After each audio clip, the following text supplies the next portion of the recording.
how does rabbinite prayer work? Because the Torah implies that Torah says, it gives stories, prayers is what people do. It talks about people praying to God.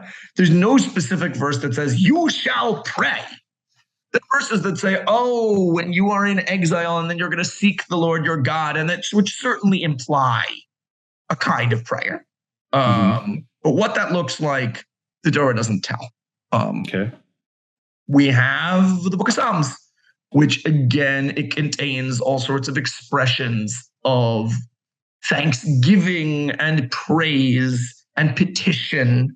But it doesn't say you shall do these things.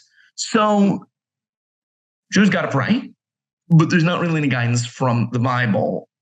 There's maybe guidance, but there are no rules about what that's going to look like. So in the earliest rabbinic text, which is the Mishnah, there's already this concept of a bracha, a liturgical blessing, which each blessing concludes with the words Baruch Ata Hashem, and then two more words. Tell us what liturgy is, because some of the audience might not know that word. Okay. You keep saying liturgical. What is the difference between liturgical and prayer? Is formal prayer. Would you say that that's probably a good formalized prayer? Yes, I would agree with that. Given religion or faith community. So in other words, prayer could be, it's minus 20 degrees outside and I'm freezing. I'm like, oh God, I'm cold. Please save me from this cold. I don't want to die. That could be prayer. And liturgy would be, I get out of the cold, then I say the Shehechianu blessing. Sure. Would that be liturgy? It would be liturgical. Yeah. You're using a liturgical blessing. So it's a formalized form of prayer. And then the example you just gave was still very spontaneous.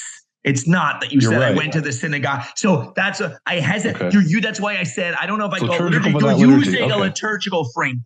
Okay. Whereas opposed to if you go to the synagogue and they're all saying the blessing and it's something they do every day, then that's definitely liturgy. So I want to explain for the Christian audience or people who came from a Christian background, and you may not know this terminology.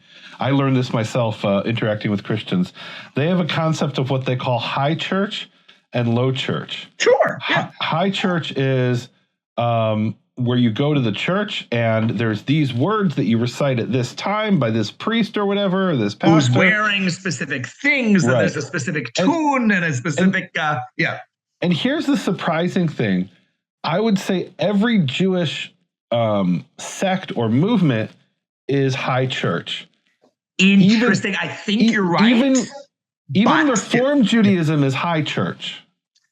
I think you're right. With perhaps some exceptions in the very recent. Like renewal or something like that. Yes, like renewal or like things online chabura things. Like, there's some of them, I think from a Christian point of view, it would still be high church, but I think some of them are not. Some of them are really low church. But again, they are outnumbered by far by high church. It's funny that you say this because within Judaism, you have certain groups will call others or call themselves high church because within that. Really? Yes. I mean, and they use it somewhat ironically because it's not church because we don't have churches. But like, I was just looking at a message like yesterday where it was saying that like, this specific synagogue where they're very careful about the cantor who's leading the services. Very careful on specific clothing and on reciting them to very specific melodies that are fixed and with a choir and whatnot. It's a very high church. And he put it in quotation marks, and he was not saying it in a derogatory. He was saying, I like it. He was saying, and he says, as opposed to there are an informal, what we call a shtibel, comes from the Yiddish word for a little house. And it's a little bunch of people get together and the words might be very similar to what you'll see in the, as we call high church synagogues.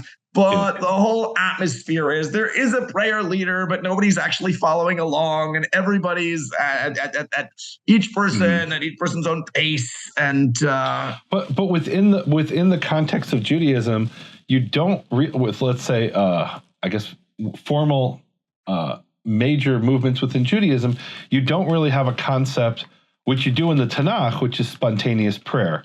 In other words, there's certainly spontaneous prayer in the synagogue. No, yes, for the most part, not. I'm not saying people don't pray. There are definitely people who come to the synagogue, probably historically more women than men because there's been lower literacy. Okay. Because they haven't had the same kind of educational opportunities that men had. Not that all the men were so educated, but who would come to synagogue and they'd come and they'd say, "Oh, I'm coming to synagogue. I'm going to pray so much that I'm going to whatever." And there's examples of like that. There's the famous. There's a famous Hasidic story about the man who comes to the synagogue and he's reciting the alphabet in the back of the synagogue. Right. So that's an exception to the rule. What's so beautiful about the story? I'm not saying so it goes on. No, so it goes on. It definitely goes on. You're saying. And the reason I bring this up, and by the way, Karaites are more high church than even Rabbinites at their synagogues. How so? That? How so? So a typical Shabbat morning Karaite service will be around 4 hours in Israel. In Israel, interesting. I mean, because in America it's much, much shorter. Yeah, because no one would stick around. No one would stick around and pay attention for 3 or 4 hours. Let's say in certain times of the year, especially, it could easily be 4 to 5 hours, and that's not unusual. And all of it is. Those times would be like Ben HaMetzarim or Tammuz, for example. Right, the weeks Ben HaMetzarim or certain holidays or. So you have, and it's all very formalized, right? The cantor reads a verse, the congregation responds. The cantor reads a half a verse, the congregation responds, right? So it's very formalized, and that's very much what Christians would call high church. And there's actually a section called Tfilah B'Lachash, right? Which is where you insert for 30 seconds a prayer in your own words. So that's not high church. In a sense, it is, because even that is formalized. Because you're told when.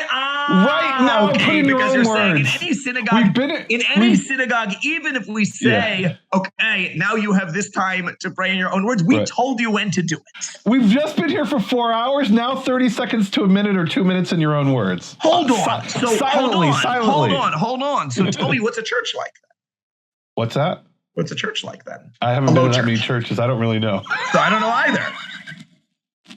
So I'm maybe misusing the terms. Know what goes on in low church. Right? No, what I think goes on in low church is they say, "Oh, we're going to play a song on the band is going to play a song, and people are going to be waving around their hands and I could be completely wrong. That's Pentecostal. That's Pentecostal. So, for example, Pentecostal would be considered low church. Low absolutely. Church. Okay.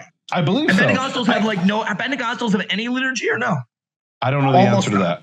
I have no idea. Okay. I don't know. So we don't know. We're two Jews talking about how Jews. So we are two Jews talking to a largely Christian audience about how we're not like you. Wait, we don't know what you're like. Oh, no, I wasn't trying to say we're not like you. My whole point was to say, what do we need all this pute for?